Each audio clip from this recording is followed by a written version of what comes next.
ఉండును గాక. ఆమేన్. హల్లెలూయా హల్లెలూయా హల్లెలూయా హల్లెలూయా హల్లెలూయా.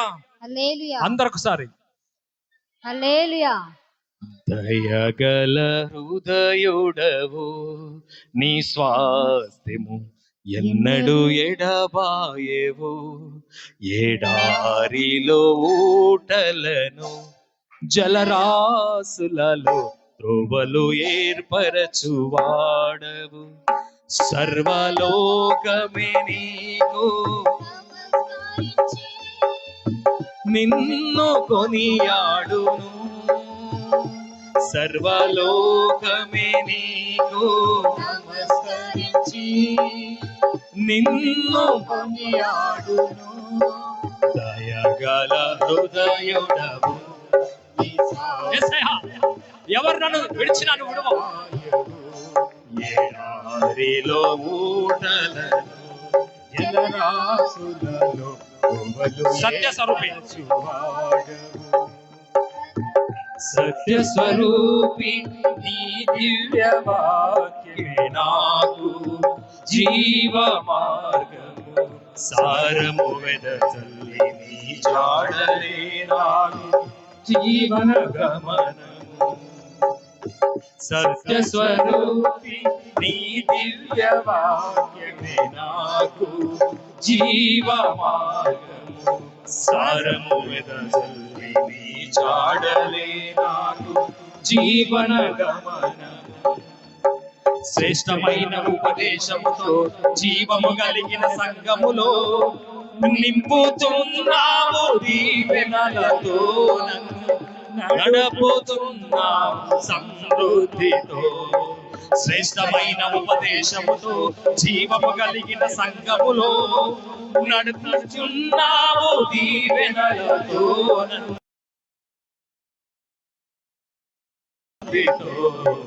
దయగల హృదయుడవు, నీ స్వాస్థ్యము ఎన్నడు ఎడబాయవు. ఎడారిలో ఊటలలో, జలరాశులలో త్రోవలు ఏర్పరచువాడవు. సర్వలోకమే నీకు నమస్కరించి నిన్ను కొనియాడును. హల్లెలూయా.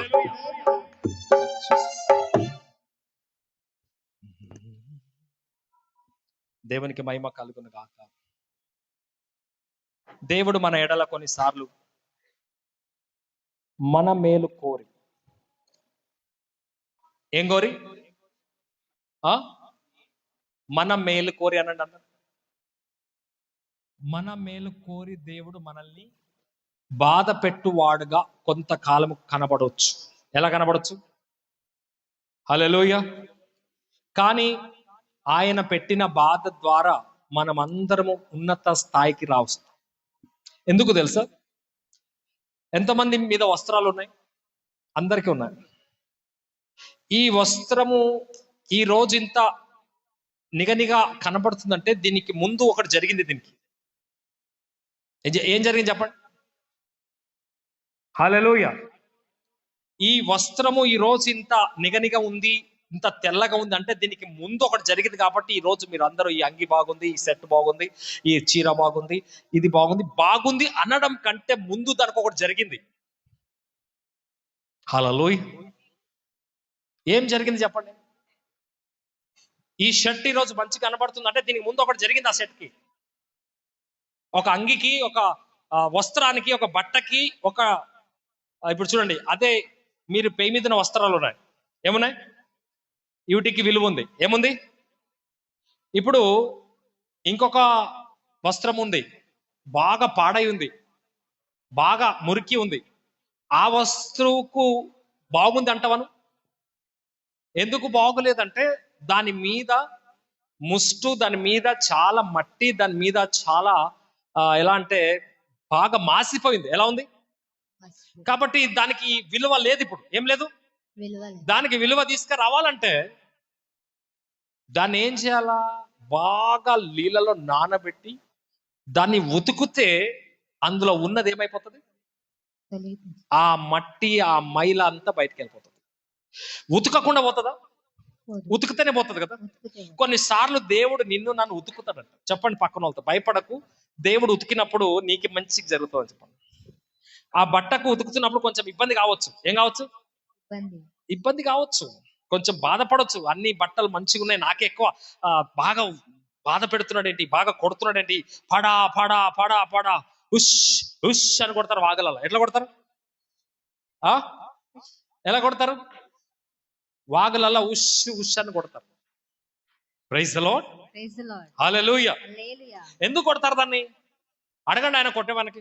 ఇంతగా ఈ ఏ బట్ట కొట్టినంత దీనికి ఎందుకు కొడుతున్నావు అని అంటే, దీన్ని అన్నిటికంటే తెల్లగా చేయాలని కొడుతున్నా అంటాడు. హల్లెలూయా, ప్రైజ్ ది లార్డ్, హల్లెలూయా.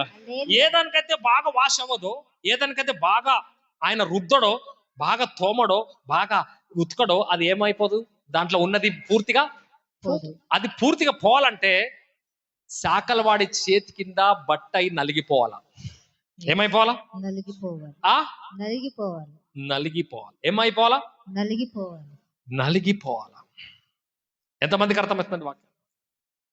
యేసు ప్రభు బైబిల్లో చెప్పాడు, నేను కొన్నిసార్లు నా బిడ్డలకు శాకలవాడిగా మారిపోతాను. ఎలా మారిపోతాడు? ఎలా మారిపోతాడు? చాకలి వాడిగా మారిపోతాడు. చాకలి వాళ్ళు బాగా ఉతుకుతారు బట్ట. మీరు చెప్పండి, ఎవరి దగ్గర పోకపోయినా చాకలి వాళ్ళ దగ్గర బట్ట ఎసొంటి బట్ట అయినా వాళ్ళు ఇడిపిస్తారండి. ఏం చేస్తారు? వాళ్ళకు దాని గురించి టూక్ తెలుసు, వాళ్ళకి ఎట్లా చేయాలి తినండి. Right, hallelujah, praise the Lord. ఎందుకంటే కొన్నిసార్లు ఈ విధంగా దేవుడు మనల్ని తీసుకెళ్తా ఉంటాడు. మనలో ఉన్నది ఉతకాలని ఆశపడతా ఉంటాడు. ఏం చేస్తా ఉంటాడు? సమస్త మహిమ ఘనత ప్రభావం యేసుక్రీస్తు నామములో దేవునికి చెల్లును గాక. ఆమేన్. మలాకి తీయండి ఒకసారి. మలాకి గ్రంథము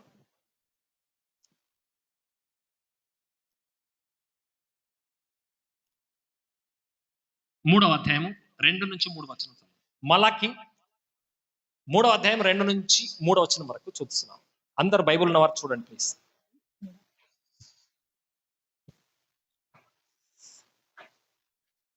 మలాకి అంటే మత్తయికి దగ్గరలో ఉంటుంది, కొత్త నిబంధనకు చాలా సమీపంగా ఉంటుంది.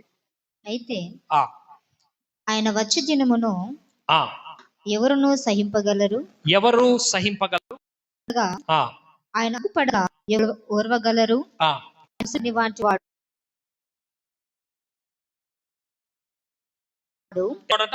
కంసాలి అగ్ని. కంసాలి ఎంతమంది తెలుసు? కంసాలికి అంటారు ఇప్పుడు ఉన్న మనం. ఇప్పుడు మీరు జ్యువెలరీ షాప్కి వెళ్తారు, జ్యువెలరీ షాప్కి వెళ్ళి కొమ్మలు, ముక్కు పిల్లలు, లేకపోతే లాక్స్, బంగారం చేయించుకుంటారు. ఆయనకి ఏమంటారు? కంసాలి అని బైబిల్లో ఉంది. కంసాలి అన్నారు ఆయనకి. అగ్సలైన అంటే ఆయన పనేంటి? బంగారాన్ని చూసి ఎంత ముస్తుంది, కాలుస్తే ఎంత బయటకు వస్తుంది, ఎంత బయటికి రాదు చూస్తాడు ఆయన. ఏం చేస్తాడు? చూస్తాడు. కంసాలి ఏం చేస్తాడంటే బంగారాన్ని కాలుస్తాడు. ఏం చేస్తాడు? ఎందుకు కాలుస్తున్నావు సార్ అంటే, ఈ బంగారం నేను కాలవకపోతే దీన్ని విలువ రాదు. దీనికి విలువ పెంచాలంటే నేను దీన్ని కొంతకాలము ఎక్కడ వేయాలా? పూటం వేసి, దీన్ని అగ్నిలో పూటం వేసి, దీన్ని పరిశోధించి కాల్స్తే దీంట్లో ఉన్న ముష్టంతా, దీంట్లో ఉన్న మట్టి అంతా కాలిపోయి అసలైన శ్రేష్టమైన సువర్ణం బయటికి వస్తుంది అంటాడు. ఎందుకు ఆయన అలా కాలుస్తాడనంటే, ఆ మట్టితో కలిపి బంగారంకు విలువ లేదు, మట్టితో కలిపి వస్త్రానికి విలువ లేదు. అందుకే మట్టిని వేరు చేయాలంటే వస్త్రమును ఉతకాల. బంగారము మట్టిని వేరు చేయాలనంటే బంగారమును పరిశోధనలో కాల్వాలా. ఏం చేయాలా? అందుకే దేవుడు కొంతకాలంలో మీకు విశ్వాసం ఉంటారు, ప్రార్థనలు ఉంటారు, కానీ మీకు కొంతకాలం కాల్చే అనుభవంలోకి తీసుకుపోతాడు. ఎందులో తీసుకుపోతాడు? కాలే అనుభవంలోకి తీసుకుపోతాడు. మీరు భయపడొద్దు. నేను ప్రభులో మంచిగా శ్రేష్టమైన సువర్ణంగా మారుతున్నానేమో, లేక నేను తెల్లటి వస్త్రంగా మారుతున్నానేమో. హల్లెలూయా, హల్లెలూయా. చదవండి. ఆయన కంసాలి అగ్ని వంటి వాడు, చాకలి వాణి సబ్బు వంటి వాడు. ఎలాంటి వాడంట? చాకలి వాణి సబ్బు వంటి వాడు. వెండిని శోధించి నిర్మూలము చేయువాడైనట్లు. ఎట్లా? నిర్మూలము చేయువాడైనట్లు కూర్చి ఉండును. వావ్, హల్లెలూయా. హల్లెలూయా. ఎందుకంటే ఒక చాకలైన వస్త్రాన్ని ఎందుకు తెల్లగా చేస్తున్నాడు? ఎంతటి బట్టనైనా ఆయన తెల్లగా చేస్తాడు. ఒక సబ్బు ఉంది అంటే ఆ మురికికి సబ్బు పెడితే ఆ మురికి ఎంతటిదైనా సబ్బు కంటదు. హల్లెలూయా. హల్లెలూయా. యేసు రక్తము ఆ సబ్బు కంటే శక్తివంతమైనది. హల్లెలూయా. హల్లెలూయా. అందుకే ఆయన రక్తంతో కొన్నిసార్లు మనం ఉతుకుతాడు. చెప్పండి, ఉతుకుతాడు. ఆయన కొన్నిసార్లు కంసాలి వలె నీవు మంచిదాని అయినప్పటికీ ఇంకా నీలోంచి మంచి దిద్దామని కొంచెం నేను కాల్చే అనుభవంలోకి తీసుకుపోతాడు. అందుకు నువ్వు భయపడద్దు, దిగులు పడద్దు. ఎవరైతే శ్రేష్టమైన వారికి ఉండాలనుకుంటున్నారో శ్రమలు వచ్చినా బాధలు వచ్చినా తప్పకుండా ఆయన కొలిమిలోకి ఎక్కడ రావాలా? కొలిమిలోకి రావాలా. కొలిమి అంటే ఏంటి? కాల్చేది ఒక ఇంత ఉంటది, అందులో వేస్తారు, అన్ని వేసి గరం చేస్తే అది అంత వాటర్లకు అయిపోయి అందులో ఉన్నదంతా కాలిపోయి శ్రేష్టమంది మిగులుతుంది. ఎలాంటి మిగులుతుంది? ఆయన ఉతుకుతున్నప్పుడు ఒక బట్ట వలె ఆయన చేతిలో ఉండాలి. ఆయన కొలిమిలో మనం లేస్తున్నప్పుడు రెడీగా ఉండాలా. ఒక శిల్పి ఉంటాడు, ఎవరు? ఒక బండి ఉంటుంది అక్కడ, దాన్ని ఎవ్వడు పెద్ద పట్టించుకోడు, దాని మీద అంతా టాయిలెట్ పోస్తూ ఉంటారు. అదే శిల్పి దాన్ని తీసుకొచ్చి కడిగి దాన్ని దినాం ఒక దెబ్బేస్తున్నప్పుడు, దాన్ని కొడుతున్నప్పుడు దాని మీదున్న మరి నిరాకారం పోయి, ఏం పోయి? నిరాకారం పోయి, ఏదో వాసన వస్తుంది చూడండి. నిరాకారం పోయి ఒక ఆకారము తీసుకొస్తారు. దేంతో వస్తుంది ఆకారము? Praise the Lord. నీ నిరాకారాన్ని ఆకారంగా రావాలంటే సుత్తే కింద ఏముంటది చెప్పండి? హల్లెలూయా. చెన్ని కింద ఏముంటది? రాయి ఉంటుంది. దేవుడు సుత్య, చెన్ని ఏమో దైవజనుడు, రాయి సంఘ గొర్రెగా మారిపోతుంది.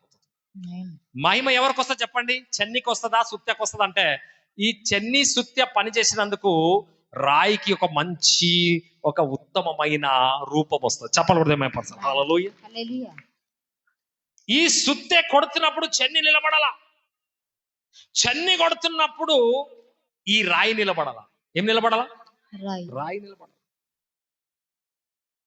హల్లెలూయా. రాయి కొంచెం నాకు వద్దండి ఇన్ని దెబ్బలు, నాకు వద్దండి ఇంత బాధ అన్నదనుకో, రాయికి రూపం వస్తుందా? రూపమున్న రాయి తీసుకుంటారా? బండరాయి మామూలుగా ఏం రూపం లేని దాన్ని తెచ్చి పెట్టుకుంటారా? చూడండి, మీరు కొన్ని రాళ్ళకు చిన్న ఏమేమో చేసి పెడతారు రాళ్లతో, ఇంట్లో వాడుకునే పదార్థాలు, చిన్న దంచటి రోళ్ళు అని ఇంకా ఎన్నో రకములు రాళ్లతో ఉంటాయి. ఏమేమి ఉంటాయి? రాళ్లతో చాలా చేశారు. మీరు ఉత్తకబడిన రాయి కంటే చేసిన రాయిని ఎక్కువ ఇష్టపడతారు. ఎందుకు ఇష్టపడతారు? దీనికి ఒక రూపం ఉంది. ఏముంది? రూపం ఉంది. కాబట్టి ఆ రూపం రావడానికి ముందు ఏముంది?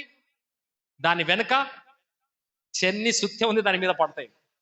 సుత్తెనేమో చెన్ని కొడుతుంది, చెన్నేమో దాన్ని బల కొడతా ఉంటుంది. దైవజనుడేమో నాకు ఇస్తుంటాడు వాక్యము, అంటే దేవుడేమో నాకు ఇస్తాడు దైవజనుడుగా, నేనేమో మీకు ఏం చేస్తా? వాక్యంతో చెక్తా ఉంటా. ఎక్కడెక్కడ కరెక్ట్ లేదో అక్కడ సరిగా కావాలా. అందుకే చాకలవాడి చేతిలో మురికి వస్త్రము ఎలా తెల్లగైతుందో, కంసాలి దగ్గర బంగారంలో ఉన్న ముస్తు పోయి ఎలా శ్రేష్టమని తేలుతుందో, ఒక శిల్పి చేతిలో చెన్ని ఏ విధంగా వాడబడి ఆ చెన్ని కింద రాయి ఏ విధంగా ఒక రూపం తయారవుతుందో, దేవుడు అట్లగా మనమందరం నిలిచి ఉన్నందుకు అట్టి కృప, అట్టి సన్నిధి, అట్టి మంచి పాత్రలుగా దేవుడు మనల్ని మార్చునుగా. చెప్పకూడదు. హల్లెలూయా.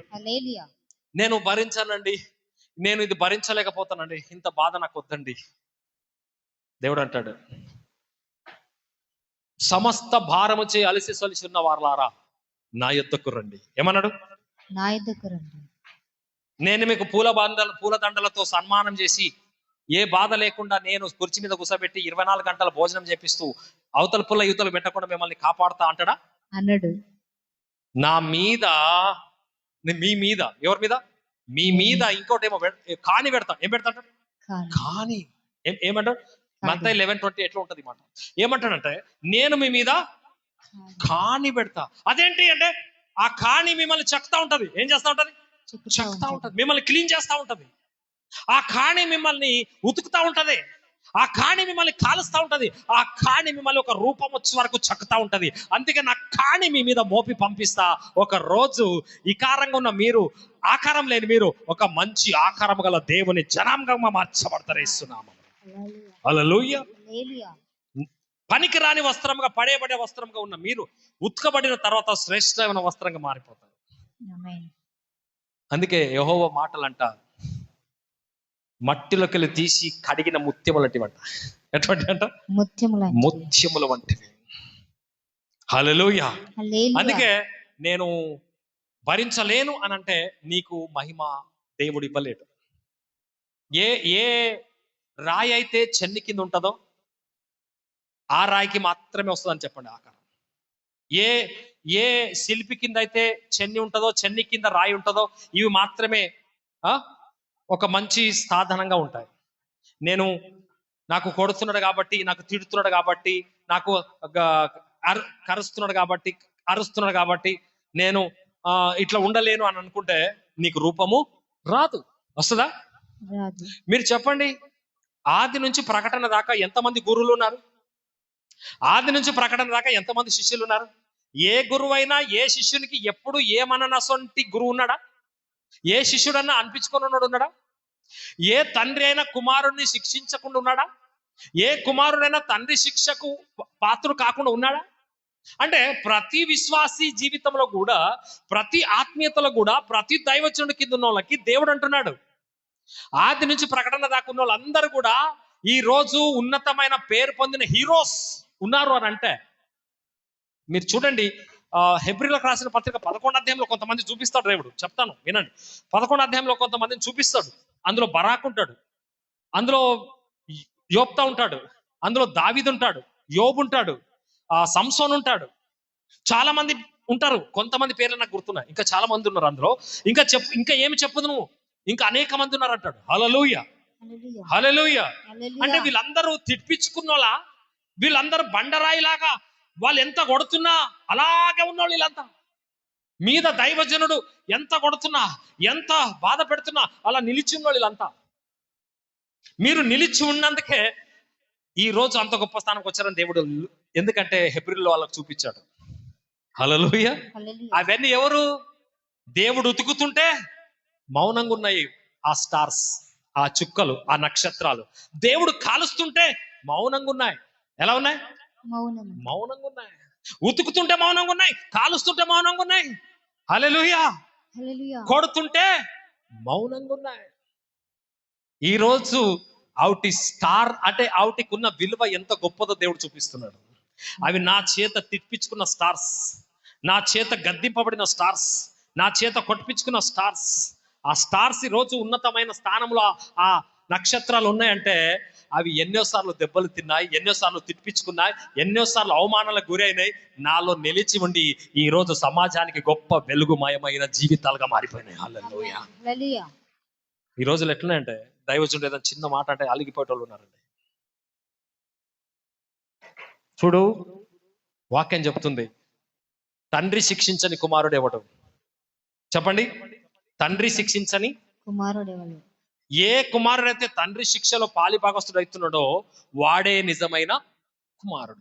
ఎవడైతే తండ్రి శిక్షలో పాలిభాగస్తుడు కాడో, ఈ తండ్రి కొట్టడం నాకు ఇష్టం లేదు, ఈ తండ్రి తిట్టడం నాకు ఇష్టం లేదు, ఈ తండ్రి ఇట్లా గాయపరచడం నాకు ఇష్టం లేదు, ఈ తండ్రి నాకు ఇట్లా బాధ పెట్టి ఉతకడం నాకు ఇష్టం లేదు, ఈ తండ్రి ఇట్లా నాకు శోధించి కాల్చడం నాకు ఇష్టం లేదు, ఈ తండ్రి నాకు ఈ విధంగా హింసించడం నాకు ఇష్టం లేదు అంటాడో వానికి కుమారుడు అంటాడా? ఇంకో పేరుందా బైబిల్లో? శిక్షలో పాలిభాగస్తుడు కాని కుమారుడికి దేవుడు ఏమంటాడు? కుమారులైన వారందరూ శిక్షలో పాలు పొందుతున్నారు. ఏం పొందుతున్నారు? ఏం పొందుతున్నారు? హెబ్రీ 12లో ఉంటుంది. ఈ కుమారులైన వారందరూ కూడా ఏం పొందుతున్నారు? శిక్షలో శిక్ష ఫలము పొందుటకై మీరు సహించుచున్నారు. దేవుడు కుమారులనుగా మిమ్మును చూచుచున్నాడు. తండ్రి శిక్షింపని కుమారుడెవడు? మంచిగా నాల. తండ్రి శిక్షింపని కుమారుడెవడు? కుమారులైన వారందరూ శిక్షలో పాలు పొందుచున్నారు. అంటే ఎంతమందికి దేవుని కుమారులు, దైవజన కుమారులు కావాలనుకుందో మీరందరూ శిక్షకు సిద్ధంగా ఉండాలని బైబిల్ చెప్తుంది. నేను కాదు, రవీంద్ర పాల్ దగ్గర మీరు ఉన్నా లేకపోయినా ఎక్కడైనా కానీ ఒక గురువు మీకు కావాల్సిందే. గుర్తు పెట్టుకోండి. ఒక దైవజనునికి రవీంద్రపాల్ నచ్చకపోతే ఇంకొక పాస్టర్ కన్నా పెట్టుకో, కానీ గురువు ఉండాలి మీద. చెప్పండి, ఒకవేళ పాస్టర్ రవీంద్రపాల్కి నచ్చకపోతే ఇంకొక పాస్టర్ ఎవరైనా మంచోళ్ళని చూసి పెట్టుకో, కానీ ఒక గురువు నీకు ఉండాలి. హల్లెలూయా. హల్లెలూయా. ఎందుకంటే దేవుడు డైరెక్ట్ వచ్చి తిట్టడు, దైవజనుడి ద్వారా నీకు ఇస్తాడు. ఏమిస్తాడు? దైవజనుడి ద్వారా నీకు ఇస్తాడు. ఇప్పుడు మోషే కొంతమందిని గద్దించాడు. దేని ద్వారా? దేవుని ద్వారా. సమూయేలు ఒక రాజును గద్దించాడు. దేని ద్వారా? హల్లెలూయా. అంటే మేము గద్దిస్తున్నాము అని అంటే, ఏ విషయంలో అయినా గద్దిస్తున్నామని అంటే దైవ నిర్ణయం లేకుండా మేము గద్దిస్తే దేవుడికి మేము లెక్క చెప్పాలి. ఏం చెప్పాలా? లెక్క చెప్పాలా. హల్లెలూయా. శిక్షలో పాలి భాగస్తులు అవుతున్నారు ఎవరు? కుమారులైన వారు. ఎవరు? ఇంకా కుమారులైన వారందరూ శిక్షలో పాలు పొందుచున్నారు. ఎంతమంది దేవుని కుమారులుగా ఉండాలనుకుంటారో మీరు కంపల్సరీ ఉతకబడాలా. కంపల్సరీ మీలో ఉన్న ముష్టు పోయే వరకు మీరు పరిశోధనలో కొలిమిలో కాల్చబడాలా. మీరు శిల్పి కింద మీరు కంపల్సరీ అక్కడ ఆ రాయిలాగా నిలిచి ఉండాలా. ఇంకా మీరు పొందని ఎడల దుర్భాగ్యులే గాని. అంటే చూడండి, మేము ఈ పాస్టర్ మాట మేమెందుకు పడతాం అన్నారు అనుకో, మీరు ఏమైతారంట? దేవునికి దైవజనుడికి మీరు పొందని ఎడల మీరు శిక్ష అంటే ఆ రాయిలాగా మీరు మౌనంగా ఉండకపోతే, ఆయన ఉతుకుతున్నప్పుడు మీరు మౌనం ఉండకపోతే, ఆయన కాలుస్తున్నప్పుడు మీరు మౌనం ఉండకపోతే, దైవజనుడి ద్వారా మిమ్మల్ని ఖండిస్తున్నప్పుడు మీరు మౌనంగా ఉండకపోతే, ఎవడైతే తిరుగుబాటు చేస్తాడో, ఏం చేస్తాడో? తిరుగుబాటు చేస్తాడో వాడు దేవునికి దైవజనుడికి కుమారుడా దుర్బీజుడా?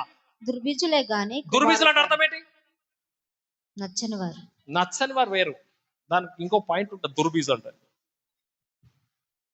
హల్లెలూయా. హల్లెలూయా. నా మాట వినని వారు. No. Praise the Lord. Praise the Lord. రాత్రికి గోధుమ వేశారు. ఏమేశారు? గోధుమలు వేశారు. సారీ, రాత్రి కాదు, పగలేశారు. అదే పొలంలో ఇంకో బీజం వేశారు. ఏమేశారు? ఎవరు వేశారు ఆ బీజము? శత్రువు వేశారు. ఎవరు వేశారు? శత్రువు వేశారు. ఇప్పుడు అందులో 2 బీజాలు ఉన్నాయి. ఒకటి గురుగు ఉంది, రెండోది గోధుమ ఉంది. ఇప్పుడు ఏది దేవుని విత్తనము, ఏది దుర్విత్తనము? ఎవరు విత్తారు దుర్విత్తనాన్ని? సాతాను విత్తనం వేశాడు అక్కడ, వానిది కూడా పెరిగింది.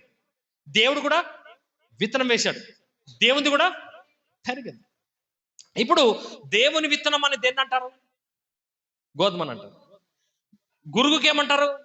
అపవాది విత్తనము. ఏ విత్తనం అది? అపవాది విత్తనం. అంటే గోధుమలాగా దేవుని పొలంలో ఉన్నది కానీ అది దేవునికి లోబడట్లేదంటే అది దేవుడు విత్తినది కాదు, అది సాతాను విత్తిన దుర్బీజం కలిగిన అదేంటది? దుర్బీజులేని గాని. దుర్బీజంతో కూడిన చూడండి బైబిల్లో చూడండి, అక్కడ మనం చూస్తాము సువార్తలో ఏముంటదంటే గోధుమ గురుగులు. ఏంటది? గురుగులు. దుర్బీజులు అనేటివి గురుగులు. అవి దేవుడు ఇవ్వనివి. ఎవరు ఇవ్వలేదు వాటికి? దేవుడు వాటికి ఏలే. వాటికి దేవుడు ఏలే. ఎవరేసారు వాటికి? సాతానుడు వేశాడు. అవి ఇప్పుడు గోధుమలకు సపోర్ట్ చేస్తాయా, హాని చేస్తాయా? హాని చేస్తాయి. హల్లెలూయా. అప్పుడు శిష్యులు ఏమన్నారు? మీరు ఒక పర్మిషన్ ఇస్తే ఒక్క గురుగు లేకుండా మేము మొత్తం క్లీనింగ్ ఆల్ క్లియర్, సేన్ మొత్తం మంచి పర్ఫెక్ట్ గా చేస్తాం అని దేవుని దగ్గర అడిగారు, రికమెండేషన్ చేసి. అప్పుడు దేవుడు ఏమన్నాడు? ఎలాండి అన్నాడా? ఏమన్నాడు? ఎదగనియండి అన్నాడు. అంటే ఏంటి? హల్లెలూయా. గురుగులు గోధుమలు ఎదగనివ్వండి. ఏ గురుగైనా శిక్షకు లోబడి దేవునికి బిడ్డగా మారుతుందో అది దేవునింటికి చేర్చబడుతుంది.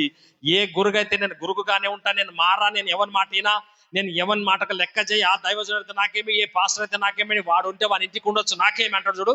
వాడు చక్కగా నరకానికి యాత్రికుడై వాడు తల్లి గర్భం నుంచి రాసుకుని వచ్చినాడు. వాడు ఎక్కడి నుంచి?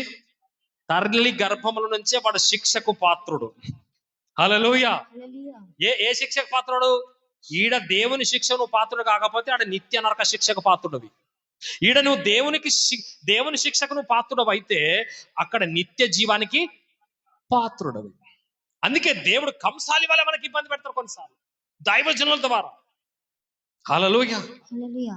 కొన్నిసార్లు శాఖలవని సబ్బులాగా మనల్ని ఉతుకుతా ఉంటాడు. కొన్నిసార్లు శిల్పి ఏ విధంగా అయితే రాయిని కొట్టి కొట్టి కొట్టి ఒక రూపాన్ని తెస్తాడో ఆ విధంగా దేవుడు కొన్నిసార్లు మనల్ని కొడతాడు. నలిపినట్టు నలుపుతా ఉంటాడు. ఏదైతే శిక్షలో పాలు పొందుతున్నదో అది దేవుని కుమార్తెగా కుమారుడిగా మార్చబడుతుంది.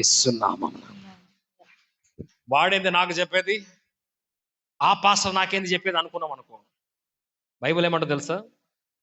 క్రీస్తునందు ఉపదేశకులు 10,000 మంది నీకున్నా, చెప్పండి, క్రీస్తునందు ఉపదేశకులు నీకు 10,000 మంది ఉన్నా, తండ్రులు అనేకులు తండ్రులు అనేకులు.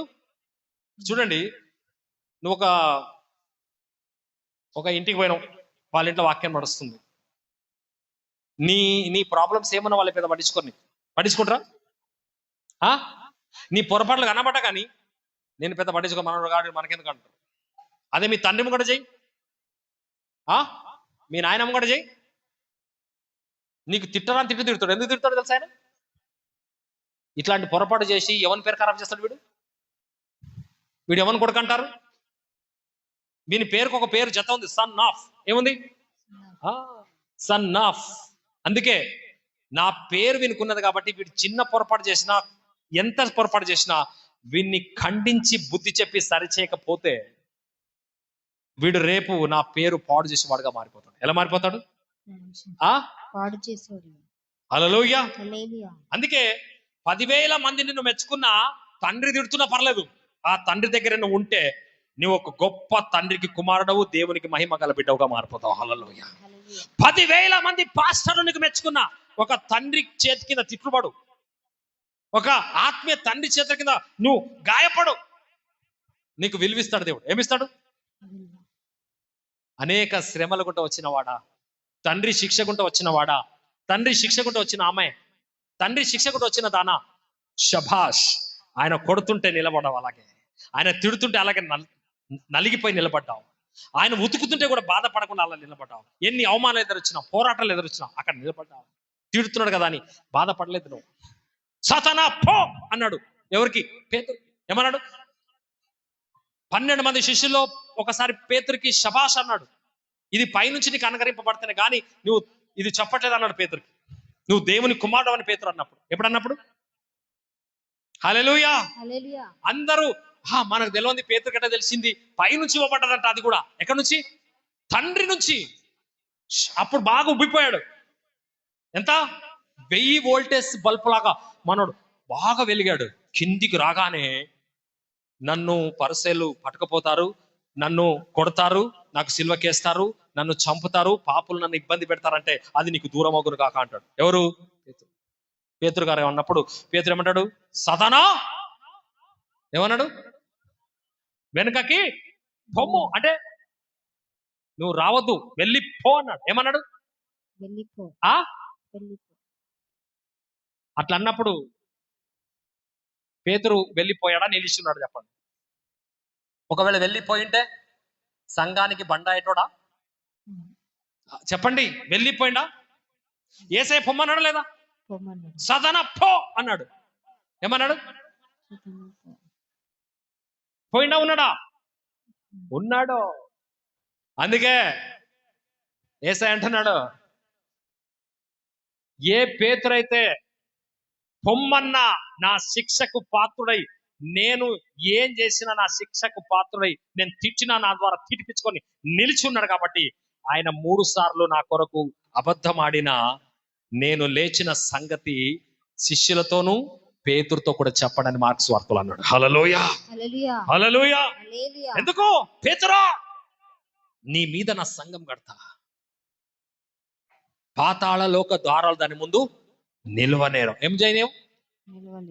పేతురుకి నా రోజు ఆ శిక్షణ, ఇంతమంది నాకు ఇన్సల్ట్ చేస్తావా, ఇంతమంది నాకు ఇట్లా చెప్పేస్తావా, పక్కకు పిలుచుకొని చెప్పొచ్చు కదా, ఇంటికి వచ్చి చెప్పొచ్చు కదా, ఫోన్ చేసి ఫోన్లో కాదు, ఇంటికి వచ్చి కాదు. ఎంత మందిలో అయితే శభాష్ అన్నాడో అంత మందిలో తిట్టేశాడు. ఏం చేశాడు? నువ్వు శభాషాన్ని ఉప్పొంగిపోవద్దు, నిన్ను తిట్టినా కానీ కృంగిపోవద్దు. ఎందుకు తెలుసా? ఆయన ఏది చేసినా నీ మేలు కోరి నీ తండ్రి నిన్ను చేస్తా ఉంటాడు. హల్లెలూయా. Praise the Lord. మనం ఏం చేస్తాం? 10 మంది లోపల శభాష్ అన్నప్పుడు ఏనడం? సన్మానం చేస్తే కూడా అదే తిట్టమనుకో మాట్లాడాడు. Hallelujah, hallelujah. Praise the Lord. ఎందుకు? Praise the Lord. 10 మందిలో గణపరిస్తే ఓకే. ఎందుకు కొన్నిసార్లు నువ్వు అట్లా నిన్ను డిస్కరేషన్ చేస్తే బాధపడుతున్నావు? ఎందుకు తెలుసా? హల్లెలూయా. హల్లెలూయా. బైబిల్ చెప్తుంది, నేను వెళ్ళే మార్గము. నా యేసు చూసారా? నన్ను ఎక్కడ తీసుకుపోవాలి ఆయనకు? తెలుసు. నన్ను ఏం చేయాలి ఆయనకు? శోధింపబడిన మీదట నేను సువర్ణమై మారెదను. ఏమంటున్నాడు? సువర్ణం వలె మారుతుంది. సువర్ణం కంటే ముందు ఏమున్నది? శోధన. చెప్పండి. సువర్ణం కంటే ముందు ముష్టులో, అంటే ముష్టు పోవడానికి కొలిమిలో కాలుస్తున్నారు. ఎందులో కాలుస్తున్నారు? కొలిమిలో. యేసయ్య, తండ్రి, పరిశుద్ధాత్మ ముగ్గురు కోసం కాలుస్తున్నారు. ఎవరిని? బంగారాన్ని. ఆ బంగారం ఎవరో కాదు, సెకండ్ నువ్వే అని చెప్పండి. ఇవే ముగ్గురు కూర్చొని కాలుస్తారు. కొన్నిసార్లు భయపడకు.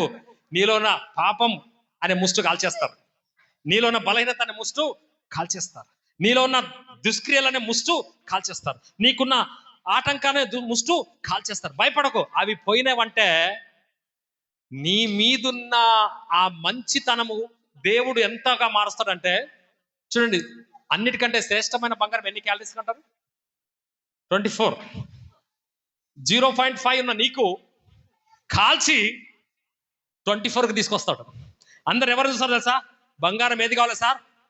18 ఉంది, 19 ఉంది, లాస్ట్ 24 ఉందంటే ఆ 24 మాకు కావాలి, అది నిగనిగలాడుతుంది అంటారు. హల్లెలూయా, థ్యాంక్ యూ జీసస్ నేమ్. ఎందుకు అది 24 గా మారిపోయిందంటే, 24 క్యాలరీస్ బంగారం ఎందుకంటే దాన్ని బాగా కాల్చి కాల్చి కాల్చి తీసిన బంగారం. అదే ఏంటది? తీసిన బంగారం. అందుకే నేను వెళ్ళే మార్గం నా యేసుకే తెలుసు.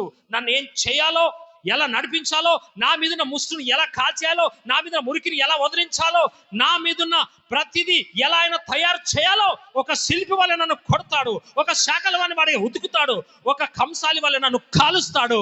అవన్నీ అయిన తర్వాత నా రూపము అత్యున్నతమైన ఉన్నతమైన దేవుని స్వరూపంగా మారిపోతుంది. యేసునామమున హల్లెలూయా, హల్లెలూయా, హల్లెలూయా, ఆమేన్. హల్లెలూయా. హల్లెలూయా. ఇది ఎప్పుడు? సువర్ణంగా మారిన తర్వాత. ఎందుకంటే ఈ సువర్ణత రాకముందు, ఈ బట్ట తెలుపు కాకముందు, ఈ బంగారంలో 24 క్యాలరీస్ రాకముందు ఏమున్నాయి చెప్పండి? భయంకరమైన పోరాటాలు. చెప్పండి. ఒక కుమారుడు తండ్రికి ఇష్టమైన కావాలంటే వాడు కంపల్సరీ శిక్ష పొందాలి. తండ్రి చేత కొట్టించుకోవాలి వాడు, తండ్రి చేత తినిపించుకోవాలి వాడు. ఎవడైతే తినిపించుకుంటాడో, ఎవడైతే కొట్టించుకుంటాడో వాడు అత్యున్నతమైన దేవుని కుమారుడుగా, కుమార్తెగా మారిపోతారు. హల్లెలూయా.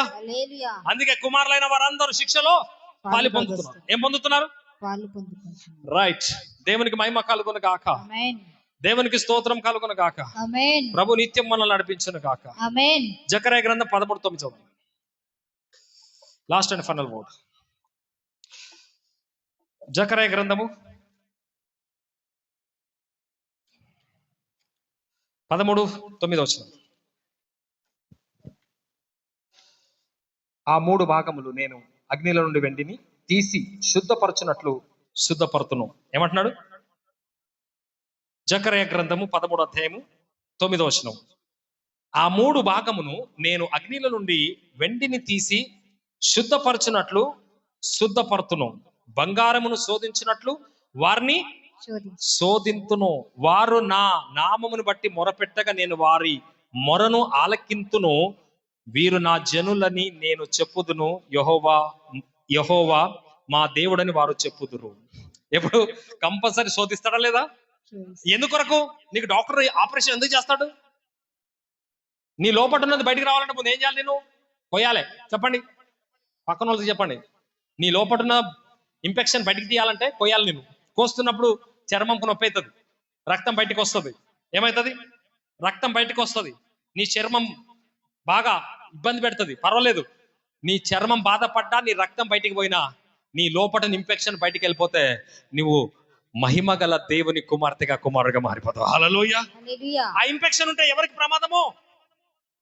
ఎవరికి ప్రమాదం? ఇన్ఫెక్షన్ అలాగే ఉంటాయి. ఆ ముస్టు అలాగే ఉంటే బంగారం విలువ ఉందా? ఆ మైల బట్టకు అలాగే ఉంటే ఆ బట్టకు విలువ ఉందా? ఆ బండరాయి అక్కడ పడి ఉన్న దానికి ఒక రూపం లేదు, దానికి విలువ ఉందా? నీకు విలువ రావాలన్నా, నీకు 24 క్యాలరీస్ రావాలన్నా, నీ బట్ట చకచకలాడాలన్నా, ఉతుకువాడు, కంసాలివాడు, శిల్పి నీకు కంపల్సరీ ఈ విధమైన శిక్షలో తీసుకెళ్ళిపోతారు. హల్లెలూయా. హల్లెలూయా. అందుకే నేను నా దైవజనుడి కింద ఒక రాయిలాగా అలాగే ఉంటా, కొట్టిన కొద్ది. నా దైవజనుడు నన్ను ఎంత ఉతికినా నేను అలాగే ఉంటా. నా దైవజనుడు నాకు ఎంత కాల్చినా శోధించినా నేను అలాగే ఉంటా. ఏదైతే కాల్చబడ్డదో అది 24 క్యాలరీస్, ఏదైతే ఉతకబడ్డదో అది తెల్లటి వస్త్రము, ఏదైతే బాగా కొట్టబడ్డదో అదొక మంచి పాత్ర. ఈరోజు మంచి పాత్ర కావాలని ఉందా? కొడుతుంటే సైలెంట్గా ఉండు. ప్రార్థిస్తున్నావా? బాధలు వస్తున్నాయా? శిల్పిగా మారుతున్నావు అని అర్థం. దేవుళ్ళు ఉన్నప్పటికీ బాధలు వస్తున్నాయా? నీవు ఉతుకబడుతున్నావు అని అర్థం. దేవునికి నమ్ముతున్నప్పటికీ నీ బాగా శోధన వస్తుందా? నీ క్యాలరీస్ బంగారంకు సిద్ధమవుతున్నావు. నీవు శోధింపబడిన తర్వాత సువర్ణంగా మార్చబడుతున్నావు. హల్లెలూయా. హల్లెలూయా. హల్లెలూయా. హల్లెలూయా. నశించు సువర్ణము అగ్ని వలన పరిశోధింపబడును, అంతకంటే శ్రేష్టమైన మీ విశ్వాసము దేవుని చేత పరిశోధింపబడును. విశ్వాసం గొప్పదా? సువర్ణం గొప్పదా? విశ్వాసం గొప్ప. ప్రభు అంటున్నాడు, విశ్వాసము సువర్ణం కంటే శ్రేష్టమైంది. ఒక విశ్వాసానికి సువర్ణం సాటి రాదు. చెప్పండి, విశ్వాసానికి సువర్ణము సాటి రాదు. ఒక సువర్ణానికే శ్రేష్టమైనది అని కాల్చి 24 క్యాలరీస్ అని ఒక జ్యువెలరీ షాప్ లో బంగారం దుకాణంలో పెడుతున్నారే.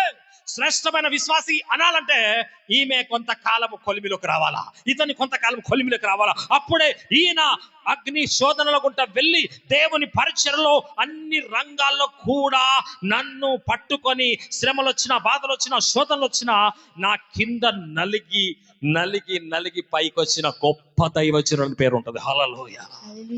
హల్లెలూయా. అందుకే యోబు నలిగి నలిగి వచ్చాడు. అందుకే ఆయన పేరు ఎలా ఉంది? హీరోలలో ఉన్నది. ఎక్కడున్నది? హీరో. యోబు హీరో అని విశ్వాసులకి ఏంటైనా విశ్వాసులో హీరో ఏంటైనా. కొంతమంది పేర్లు అక్కడ యోబు విశ్వాసుల్లో మంచి ఒక హీరో. హల్లెలూయా. పరిశోధనలో ఆయన నిలిచి ఉన్నాడు. బరాకు ఒక హీరో, యోప్తా ఒక హీరో, సంసోన్ ఒక హీరో, సమూయేల్ ఒక హీరో, దావీద్ ఒక హీరో. ఇంకా కొంతమంది ఉన్నారు అందులో. ఆ పేర్లు కొన్ని పేర్లు ఫిబ్రవరి 11 ఉన్నాయి. వాళ్ళందరూ ఎందులో ఉన్నారు ఇప్పుడు? హీరోస్. మీరు ఆ హీరోస్ ఎందుకంటే తెలుసా? వాళ్ళు అన్నిటికుంటూ వెళ్ళారు. వాళ్ళు ఎక్కడ వెళ్ళారు? శోధన గుంట, బాధ గుంట, వేదన గుంట, అవమానం గుంట వెళ్ళారు. ఈ రోజు కొంచెం బాధ వచ్చిందా? భయపడకు, విశ్వాసంలో ఉండు, స్థిరంగా ఉండు. సావనివ్వడు దేవుడు. కానీ నీలో ఉన్నది దేవునికి విరుద్ధమైనది కాల్చి నిన్ను గొప్పవాడుగా చేస్తాడు. హల్లెలూయా. దేవుడి మాటలు దీవించును గాక. ప్రార్థన చేద్దాం. చాలా గొప్ప వాక్యం విన్నారు. ధన్యులు మీరు. Thank you Jesus name. తండ్రి నీకు వందనాలు, స్తోత్రాలు. ఈ రోజు విన్న వాక్యం మాది కాదు, అది నీది. ఎందుకంటే బైబిల్ గ్రంథంలో హెబ్రీలకు రాసిన పత్రిక 11 అధ్యాయంలో ఉన్నారంటే వాళ్ళంతా శ్రమల గుంట వచ్చిన వారు, బాధల గుంట వచ్చిన వారు, అవమాన గుంట, నిందల గుంట, భయంకరమైన పోరాటాల గుంట వచ్చిన వారు. అందుకే అందులో యోప్తా ఉన్నాడు, అందులో అవును సమూయేలు ఉన్నాడు, దావీదు ఉన్నాడు, సంసోన్ ఉన్నాడు, అందులో యోబు ఉన్నాడు, అందులో ఇంకా అనేక మంది దైవజనరాలు ఉన్నారు. వాళ్ళంతా హీరోస్. వాళ్ళు కన్నీళ్ళ గుంట వచ్చిండ్రు, వాళ్ళు ఎడారి గుంట వచ్చిర్రు, వాళ్ళు బాధల గుంట వచ్చిర్రు, అవమానాల గుంట వచ్చిర్రు, నమ్మక ద్రోహాల గుంట వచ్చిర్రు. నమ్మిన వారే వారికి నమ్మక ద్రోహాలు చేశారు, వెన్నుపోటు పొడిచారు. వాళ్ళకి అనేక శ్రమలు అనుభవించి, అనేక బాధలు అనుభవించి, అనేక శోధనలు గుంట, బాధలు గుంట, ఇబ్బందులు గుంట, ఇనుప కొలిమి గుంట వచ్చిన వాళ్ళు. అందుకే వాళ్ళంతా శ్రేష్టమైన విశ్వాసులని, విశ్వాసులో గనులని నీవు హెబ్రీలకు రాసిన పత్రిక 11 అధ్యాయంలో చూపించినావు. తండ్రి, మేము కూడా చిన్న చిన్న సమస్యలకే అలిగిపోతున్నామా? చిన్న చిన్న బాధలకే మేము గాలికి రెల్లులాగా ఊగుతున్నామా? చిన్న చిన్న వాటికే మేము మేము ఉండలేని స్థితిలో ఉన్నామా? యేసు నామములో ఎన్ని బాధలు వచ్చినా క్రీస్తు నాలో ఉన్నాడు గనుక దాన్ని భరించే శక్తి ప్రభు ఇస్తాడు, దాన్ని ఓపుకునే శక్తి ప్రభు ఇస్తాడు. ఎస్ ప్రభా, భరించలేకపోతున్నా, భరించే శక్తి నాకు అయ్యా, భరించే శక్తి నాకు, ఓర్చుకునే శక్తి నాకు, ఓర్పు సహనం నాకు.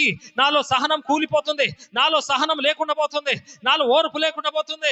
ప్రభా, నాలో సహనం తక్కువైతుంది, సహనం పెంచయ్యా, ఓపిక పెంచయ్యా, విశ్వాసం పెంచయ్యా, నమ్మకం పెంచయ్యా, మాలో తాళిమికి పెంచయ్యా, మా విశ్వాసం వృద్ధి పొందించయ్యా.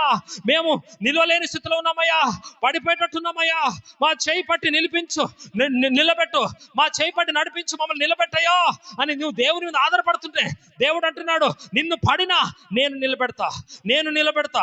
ఎందుకంటే నువ్వు పరిశోధింపబడుతున్నావు, నువ్వు సువర్ణంగా మార్చబడుతున్నావు, నువ్వు తెల్లటి వస్త్రంగా మార్చబడుతున్నావు, ఒక మంచి రూపమైన శిల్పి కింద ఒక వస్త్రంగా మార్చబడుతున్నావు, ఒక వస్తువుగా మార్చబడుతున్నావు. ప్రతి ఒక్కరు ప్రార్థించండి. హల్లెలూయా. మహిమ గల తండ్రి స్తోత్రం, కృపా సత్య సంపూర్ణ వందనాలు, ఆశ్చర్యకరుడ స్తోత్రాలు.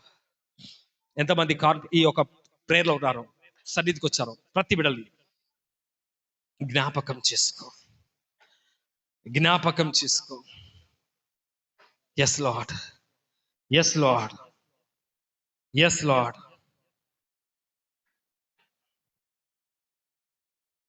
Thank you lord.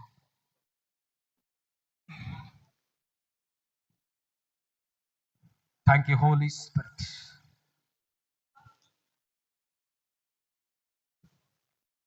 నోర్లు తెరిచి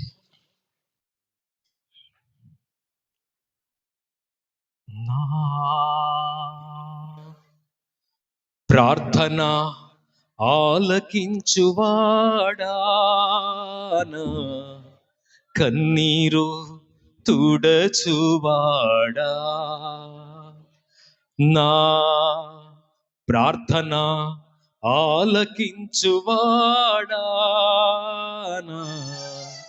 కన్నీరు తుడచువాడా, నా శోధనలన్నిటిలో ఇమ్మానుయేలువై నాకు తోడై నిలచితివా, నా శోధనలన్నిటిలో ఇమ్మానుయేలువై నాకు తోడై నిలచితివా. సర్వోంగ సుందరా సద్గుణ శేఖరా,